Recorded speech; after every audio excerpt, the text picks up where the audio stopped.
पति पत्नी दोनों ने प्रेम से कन्या का नाम रुको रख दिया। रुको की सास महाराजा हरिश्चंद्र के घर सफाई आदि का काम करने जाया करती थी। एक दिन वह बीमार पड़ गई। निधान रुको महाराज हरिश्चंद्र के घर काम करने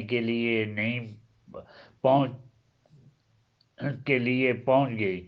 महाराजा की पत्नी तारामती ने जब रुको को देखा तो वह अपने पूर्व जन्म के पुण्य से उसे पहचान गई।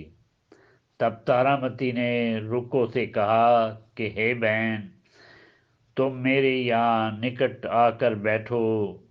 महारानी की बात सुनकर रुको बोली, रानी जी, मैं नीच जाति की हूँ, भंगिनी हूँ, भला मैं आपके पास कैसे बैठ सकती हूँ। तब तारामती ने कहा, बहन, पूर्व जन्म में तुम मेरी सगी बहन थी। एकादशी का व्रत खंडित करने के कारण तुम्हें चिपकली की योनि में जाना पड़ा। जो होना था सो हो चुका।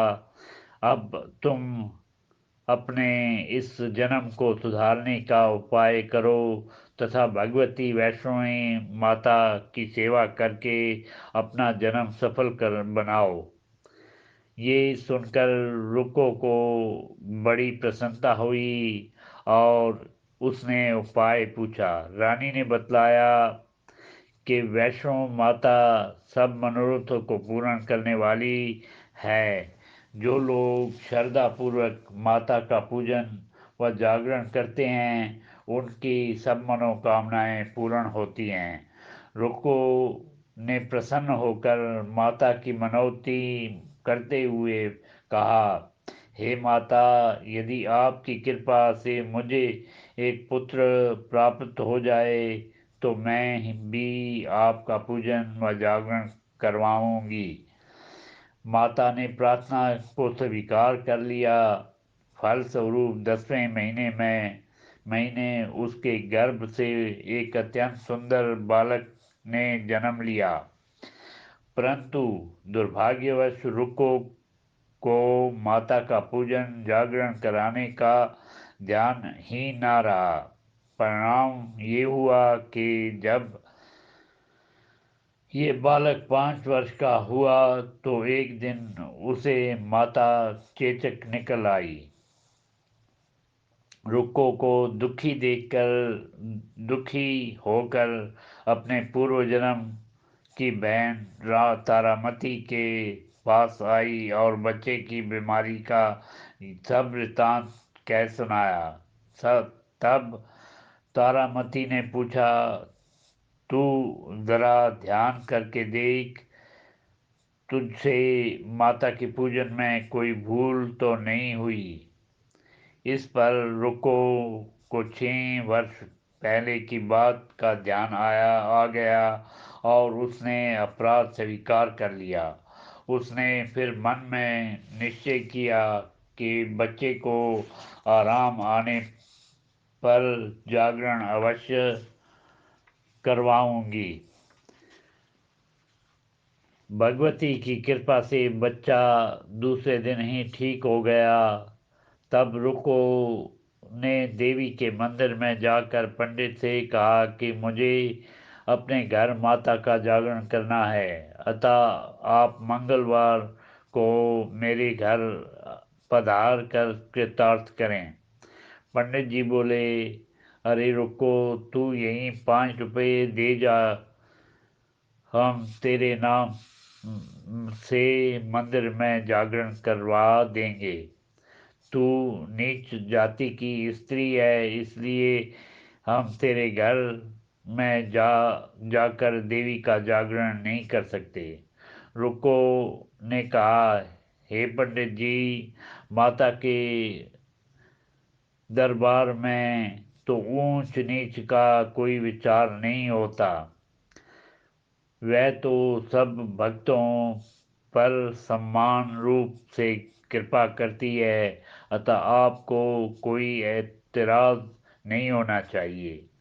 इस पर पंडितों ने आपस में विचार करके कहा कि यदि महारानी तारामती तुम्हारे जागरण में पधारे तब तो हम भी स्वीकार कर लेंगे।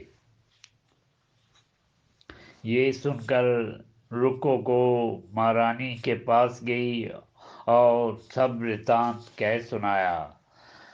तारामती ने जागरण में सम्मिलित होना स्वीकार कर लिया। जिस समय रुको को पंडितों से ये कहने गई कि महारानी जी जागरण में आवेंगी, उस समय सैन अन्हाई ने सुन लिया और उसने महाराजा हरिश्चंद्र का जाकर सूचना दी। राजा ने सैन नाई से सब बात सुनकर बहुत कहा कि तेरी बात झूठी है, महारानी भंगियों के घर जागरण में नहीं जा सकती। फिर परीक्षा लेने के लिए उसने रात रात को अपनी उंगली पर थोड़ा सा चीरा लगा दिया जिससे नींद न आवे। रानी तारामती ने जब देखा कि जागरण का समय हो रहा है परंतु महाराज को नींद नहीं आ रही है, तो उसने माता वैष्णवी देवी से मन ही मन प्रार्थना की कि हे माता, आप किसी उपाय से राजा को सुला दें ताकि मैं जागरण में सम्मिलित हो सकूं। तब राजा को नींद आ गई तो तारामती रोशनदान से रस्सा बांधकर महल से उतरी और रुको के घर जा पहुंची। उस समय जल्दी के कारण रानी के हाथ से रेशमी रुमाल तथा पांव का एक कंगन रास्ते में गिर पड़ा। उधर थोड़ी देर बाद हरिश्चंद्र जी की नींद खुल गई। तब वह भी रानी का पता लगाने निकल पड़े। मार्ग में कंगन और रुमाल मिले। रुमाल उन्होंने देखा, जागरण वाले स्थान पर जा पहुंचे। राजा ने दोनों चीजें रास्ते से उठाकर अपने पास रख ली और जहाँ जागरण हो रहा था वहाँ एक कोने में चुपचाप बैठकर सब दृश्य देखने लगे। जब जागरण समाप्त हुआ तो सबने माता की आरती व अरदास की।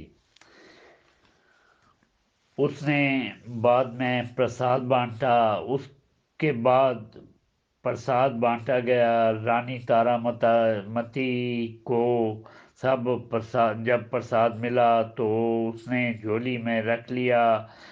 ये देखकर लोगों ने पूछा, आपने प्रसाद क्यों नहीं खाया? यदि आप न खावेंगी तो कोई भी प्रसाद न खाएगा। रानी बोली, तुमने जो प्रसाद दिया वह मैंने महाराज के लिए रख दिया, अब मुझे मेरा प्रसाद दे दो। अब की बार प्रसाद लेकर तारा ने खा लिया। इसके बाद सब भक्तों ने माता का प्रसाद खाया। इस प्रकार जागरण समाप्त करके प्रसाद खाने के पश्चात रानी तारामती महल की ओर चली। तब राजा ने आगे बढ़कर रास्ता रोक लिया और कहा, तूने नीचों के घर का प्रसाद खा कर अपना धर्म भ्रष्ट कर लिया।